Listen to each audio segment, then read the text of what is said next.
നമസ്തേ every one. ഇന്ന് എൻ്റെ ബാംഗ്ലൂരിലൊരു day out video ആണ് കാണിക്കുന്നത്.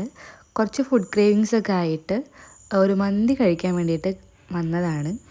നല്ല വിശപ്പുണ്ട്, വെയിറ്റിംഗ് ആണ്. വെയിറ്റ് ചെയ്യാണ്, വിശന്നിട്ട് വയ്യ.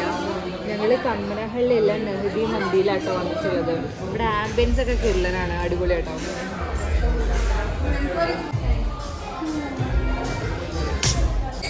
നമ്മൾ ഓർഡർ ചെയ്തിട്ടുള്ളത് പെരി പെരി അൽഫാം, പിന്നെ ഗ്രീൻ ചില്ലി അൽഫാം, ദെൻ മന്തിയിൽ തന്നെയുള്ള ചിക്കനാണ് കേട്ടോ.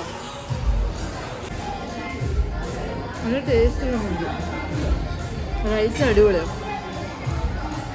ഇവിടുത്തെ കസ്റ്റമർ സർവീസ് അടിപൊളിയാണ്. ഇവിടുത്തെ സ്റ്റാഫൊക്കെ കസ്റ്റമേഴ്സിനോട് പെരുമാറുന്ന രീതി വളരെ നല്ലതാണ്. അങ്ങനെ ഫുഡൊക്കെ കഴിച്ച് കൊമേഴ്ഷ്യൽ സ്ട്രീറ്റിലേക്ക് ഇറങ്ങിയതാണ്. വന്നപ്പോൾ തന്നെ ചെറിയ മഴയൊക്കെ ഉണ്ട്. അപ്പോൾ എന്തെന്നെ ആയാലും ഒന്ന് ബാർഗെയിൻ ചെയ്ത് നോക്കാമെന്ന് വിചാരിച്ചപ്പെട്ട ഒരു രക്ഷയില്ല.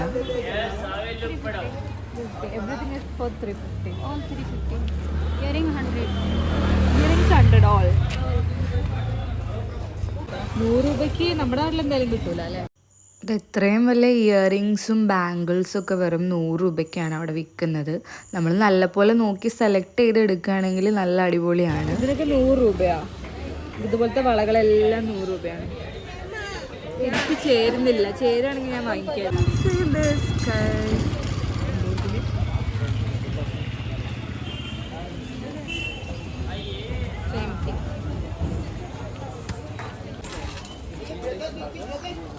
ഈ ഷോപ്പ് പുറത്തുനിന്ന് കണ്ടപ്പോൾ തന്നെ എനിക്കിഷ്ടമായി. ഇവിടെ ഫിക്സഡ് പ്രൈസാണ്, 400 തൊട്ടാണ് ടോപ്സ് എല്ലാം സ്റ്റാർട്ട് ചെയ്യുന്നത്. പക്ഷേ എല്ലാം നല്ല അടിപൊളി കളക്ഷൻസ് ഇവിടെ ഉണ്ട്. ക്രോപ്പ് ടീഷർട്ട്സ് ആണ് മുഴുവൻ. ഒരുപാട് കളക്ഷൻസ് ഉണ്ട്, ബട്ട് കോസ്റ്റ്ലി ആയതുകൊണ്ട് അവിടെ നിന്ന് ഇറങ്ങി ഇതൊക്കെ വീഡിയോ എടുത്ത് ഞാൻ ആസ്വദിക്കുകയാണ് ഗൈസ്. ഇനി ഞാൻ പിന്നീട് ഒരിക്കലും ഇവിടെ വന്നിട്ട് എന്തായാലും മാർക്കറ്റ് ഞാൻ തൂത്തുവാരും. ഓൺലൈനിൽ നോട്ട് ചെയ്ത് വെച്ചൊരു ചെറിയുടെ ഇയറിംഗ് ഉണ്ടായിരുന്നു. അത് ക്വാളിറ്റി വൈസ് എങ്ങനെയാണെന്ന് എനിക്കറിയില്ല, but I got this for 50. Commercial സ്ട്രീറ്റിൻ്റെ അടുത്ത് തന്നെ വെസ്റ്റ് സൈഡിൻ്റെ ഒരു ഔട്ട്ലെറ്റ് കണ്ടു. എന്തായാലും അവിടെ അടിപൊളിയായിരിക്കും. നമ്മൾ കയറാൻ പറ്റിയില്ല. വ്ളോഗ് ഞങ്ങൾ ഇവിടെ അവസാനിപ്പിച്ചു.